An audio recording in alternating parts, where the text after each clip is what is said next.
importante esse tipo de informação porque através desses golpes e, né, através, lógico, dos cálculos utilizados, dimensionamento de fundações e demais componentes da estrutura, então através desses golpes que existe já, né, alguns cálculos que foram predimensionados muito tempo atrás, né, de vários autores, várias literaturas que existem, né, no Brasil e dentre outros países, né, e através dessa correlação que você consegue chegar nos fatores assim de dimensionamento de fundação. Hoje nós estamos aqui num terreno localizado em Valinhos, né, é um terreno aqui, um declive, né, bem grande. Eu vou fazer umas imagens aqui de drone para facilitar o entendimento, porque às vezes mostra que foi difícil até de entender, né?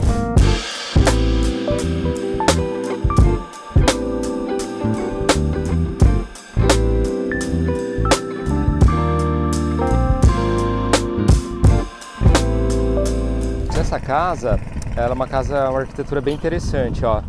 Ela vai ser desenvolvida em estrutura metálica, depois eu vou mostrar o projeto, ver se eu trago o arquiteto aqui para fazer um bate-papo, enfim, trocar umas ideias aqui para a gente entender os desafios, né? Então assim, por exemplo, esse caso especificamente é uma casa assim, ó, bem alta e ela vai ser completamente apoiada sobre alguns pilares, né, que a gente fala, pilares sobre pelotis, né?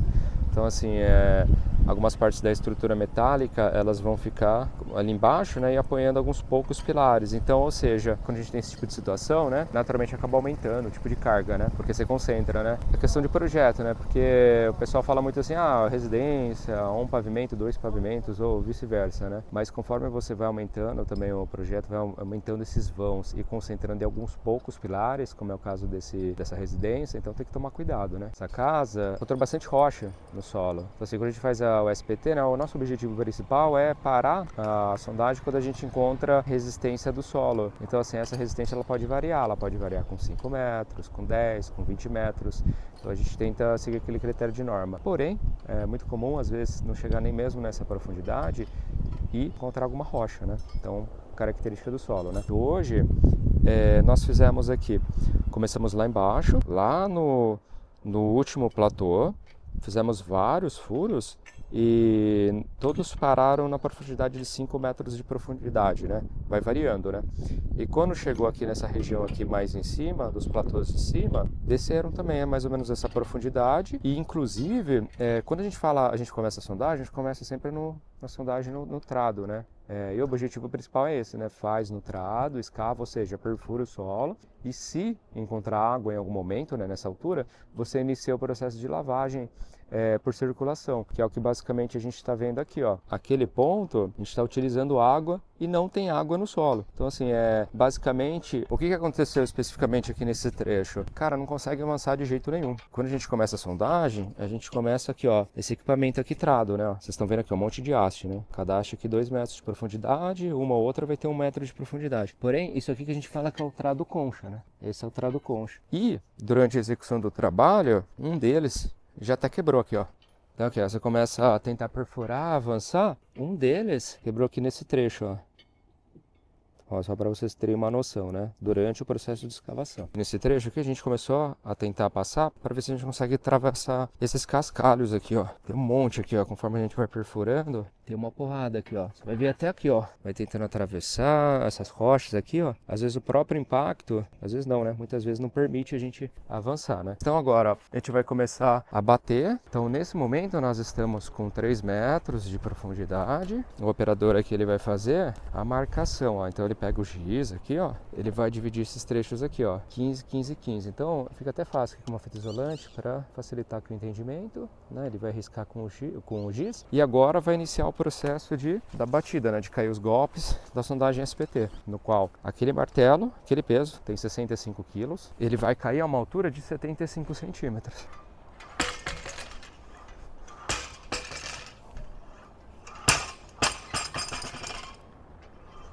Nesse momento aqui, o operador ele vai pegar o metro, né, a trena para verificar em que cota desceu, quantos centímetros desceu, para justamente anotar, né? Então esse aqui ele vai anotar no relatório. E naturalmente, quando durante o processo ele vai fazendo, ele vai verificando quantos golpes foram necessários para adentrar cada trecho, dentro desses 45 centímetros que seria o objetivo de atingir. Ô Luiz, quantos golpes deu aqui nesse caso? 35 golpes para descer 3 centímetros. Ó, então aqui nesse caso deu 35 golpes para descer 3 centímetros. E aqui, na verdade, não tá pegando nem fragmento de rocha, cascalho, nada, né? Aqui já tá pegando solo resistente mesmo. Você encontrou nos outros mesmo essa mesma situação. Ah, legal. Então, é super importante esse tipo de informação, porque através desses golpes e, né, através, lógico, dos cálculos utilizados, dimensionamento de fundações e demais componentes da estrutura, então, através desses golpes que existe já, né, alguns cálculos que foram predimensionados muito tempo atrás, né, de vários autores, várias literaturas que existem, né, no Brasil e dentre outros países, né, e através dessa correlação que você consegue chegar nos fatores assim de dimensionamento de fundação que a gente fala, ou seja, é a capacidade de carga, né, de quanto vai suportar, né. Então, através dessa ideia, né, você vai ter uma residência ou uma estrutura ou um prédio, enfim, cada pilar vai depositar uma carga no solo e o solo ele vai ter que resistir, comportar e suportar essa resistência, né? Essa solicitação, né? Então, basicamente esse é o princípio aqui, né? E é lógico, conforme a obra vai aumentando, as cargas vai aumentando, os desafios, mas o conceito basicamente é isso. Agora, nesse momento, o operador ele vai colocar um outro equipamento aqui, só chama aqui de saca-rolha. Basicamente, ela vai fazer o processo inverso, né? Agora, eles vão adaptar novamente aqui as hastes e ao invés de bater, né? Ou seja, soltar os golpes para adentrar o solo, agora eles vão retirar essa haste. E lembrando que nós estamos com 3 metros de profundidade. A gente precisa continuar, a gente precisa chegar até o 4, 5 metros. Esse é o processo que o pessoal acaba utilizando para retirar. Essa é uma maneira manual, existem outras maneiras, mas assim, de modo geral, o pessoal acaba se adaptando mais a trabalhar dessa forma aqui para retirada, né? Existem outros tipos de equipamentos, outras maneiras, né, para fazer os processos diferentes durante a execução do trabalho, porém cada um tem a sua particularidade. Né? Então é aquela questão, às vezes você tem uma máquina maior, porém você não consegue entrar no terreno, né? Então você imagina, se a gente está falando aqui, ó, então assim, existem as diferentes dificuldades, assim, né? Então às vezes você precisa de uma situação na qual você quer de repente utilizar uma sondagem mecanizada, um equipamento, e dependendo das disponibilidades que você possui na região, né, você não vai conseguir acesso, na verdade, assim, dependendo do tipo de equipamento que existe. Então você imagina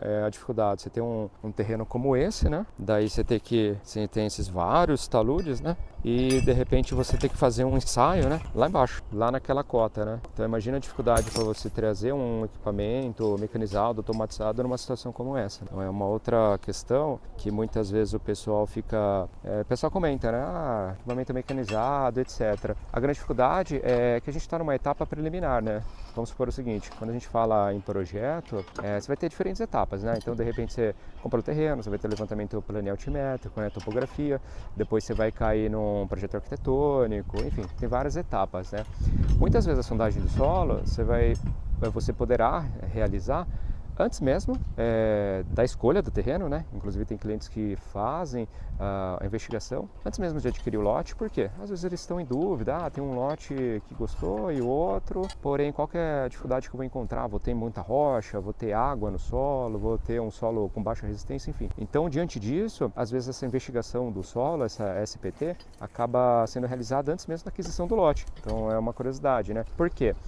Imagina o seguinte, você vai comprar um lote aí, você vai adquirir, dependendo da região, você vai comprar um lote aí por 300 mil, 1 milhão, 2 milhões, depende muito da questão da região, né? E às vezes por um fator ali de investigação, que você vai gastar de repente, sei lá, 3 mil, 5 mil, enfim, vai variar, lógico, né? Da região, variar da quantidade, né? De informações que o pessoal exige, de pontos, enfim. Mas, diante disso, você imagina a questão qual que é a correlação, né? Enfim, um grande lance para comprar esse terreno que futuramente pode trazer algum tipo de problema. Dito isso, então a investigação de solo, ela pode ser realizada antes mesmo de adquirir o lote. Nesses casos, a gente vai escolher alguns locais, alguns trechos, né, para fazer o ensaio. Segunda opção você já comprou o lote, você está em desenvolvimento de projeto, mesma coisa, o engenheiro, o arquiteto, ele fala, eu estou dimensionando uma estrutura, estou pensando em de repente fazer um subsolo, quero retirar, sei lá, 3 metros de solo de uma região. Nesse caso, legal, também é uma outra situação. E outra situação também é o pessoal já fez todos os projetos, projeto, já elaborou o projeto de arquitetura, e daí ele vai chegar na etapa de projeto de fundações. O projeto de fundações, ela é atrelada ao projeto de estruturas. Então imagina, o estruturas ele vai predimensionar, ele vai lançar pilares, vigas, lajes, vai começar, né, a trabalhar, né, diante daquele projeto arquitetônico. Ele vai chegar lá na etapa de entender, né, quantas cargas, quantas toneladas cada pilar vai transmitir para o solo. E diante disso, ele vai precisar de um laudo, né, um estudo de solo, uma investigação, para dimensionar, né, como que vai ser realizada essa fundação. Existem diferentes tipos de fundações que a gente pode abordar, né, futuramente, mas a ideia é essa, a importância de ter informações para você dimensionar o seu projeto.